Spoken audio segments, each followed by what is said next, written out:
All right, welcome. Have you ever just had that feeling that you're capable of so much more, but you're not quite sure how to unlock it? Well, if you're looking for a real, practical guide to making lasting changes in your life, you are in the exact right place.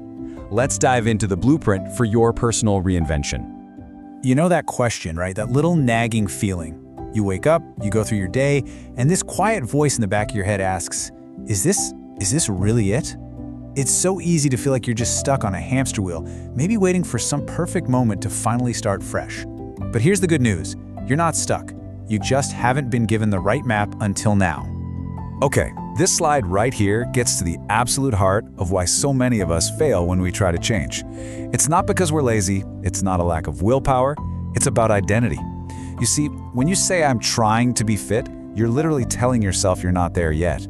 The real breakthrough, the magic, it happens when you stop trying and you start being. You have to change the fundamental story you tell yourself about who you are. So how do we actually make that shift? Well, I'm going to walk you through a proven 7-step blueprint. And this isn't just some feel-good motivational fluff. This is a concrete, actionable map to guide you on this incredible journey of transformation. So here they are, the 7 steps we're going to cover. We've broken them down into 2 big phases. First, you design, and then you build. So let's get started with that crucial internal work. Phase 1, steps 1 through 4, this is all about the internal architecture. This is where you lay the foundation. Because think about it, before you can build a new house, you gotta have the blueprint, right? Before you can build a new life, you have to design the person who's gonna live it. And that design process kicks off right here with step 1, burn the old map. I mean this literally, in a metaphorical sense, of course.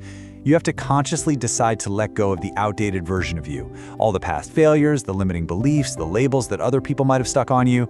That person's story does not get to write your future.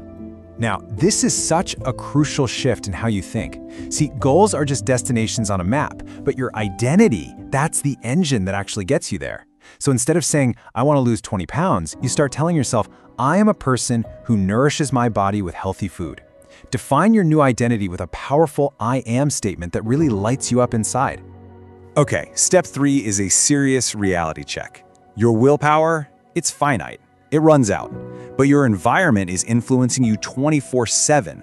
You absolutely have to audit the people you spend your time with, the physical spaces you live and work in, and the information you consume. The podcasts, the social media, the news.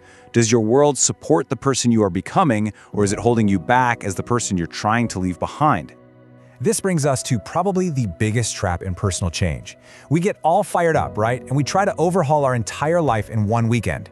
New diet, new workout routine, new meditation practice, launch a business, all at once. And what happens? A week later, we are completely burnt out and right back where we started. That is not the way. The smarter way, the much more sustainable way, is step 4, find your one thing. And this is where the incredible power of the Keystone Habit comes into play. It's not about this massive, overwhelming overhaul.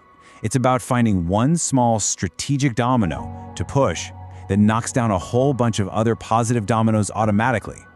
This slide just illustrates it perfectly. Think about it. Take exercise. When you start working out, even just a little bit, you naturally start wanting to eat better to fuel those workouts. You start sleeping more deeply. Your confidence gets a little boost. Or hey, maybe for you, it's just making your bed every single morning. That one little act of discipline can ripple out into a more productive day, a cleaner home, a clearer mind. Your mission is to find your Keystone Habit. What is the one small change that's going to kickstart that positive chain reaction for you? Okay, so once you've designed that new identity, it is time for phase 2. Build yourself. This is where we get into the nitty-gritty of actually doing the work, pushing through the hard parts, and creating systems that make your changes last. Step 5 is so important. It's about embracing what I call the uncomfortable middle. This is that messy, weird, uncertain time after you've started making changes, but before you're really seeing the big results. You know, you've shed your old skin, but you haven't quite grown into the new one yet. And this is where that nasty voice of self-doubt loves to creep in, and honestly, it's where most people give up. But listen, here's what you have to burn into your brain. That feeling of discomfort is the feeling of growth. It is proof that something is going right. It's your brain literally forming new connections. So the trick here is to shift your focus, stop obsessing over the results, and start celebrating that you showed up.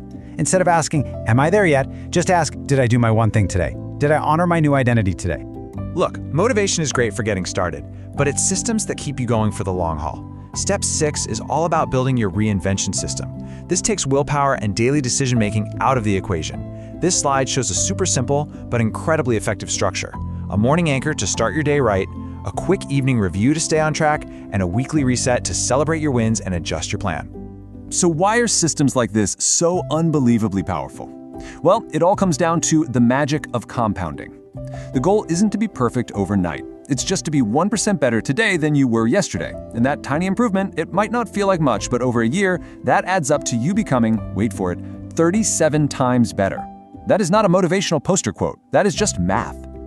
And that brings us to the final and maybe the most surprising step, protecting your reinvention. This is the one nobody warns you about.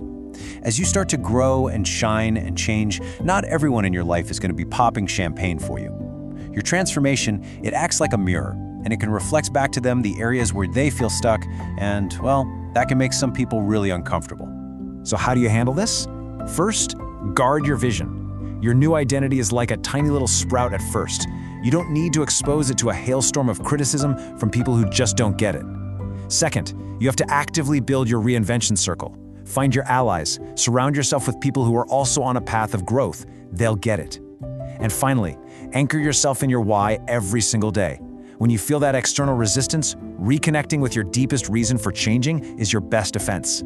So, we've walked through the entire blueprint. We've covered design and we've covered building. But all of it, every single step, it all boils down to this one moment, your one decision. It's not about next year, it's about right now. I mean, this quote just says everything, doesn't it?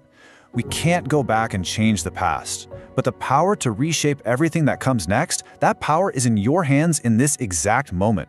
Not tomorrow, not when things calm down, right now. So, I'm going to leave you with this one question.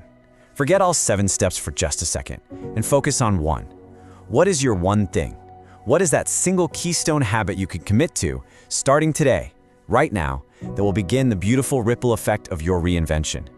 Decide what it is, because your future self is waiting for you to start.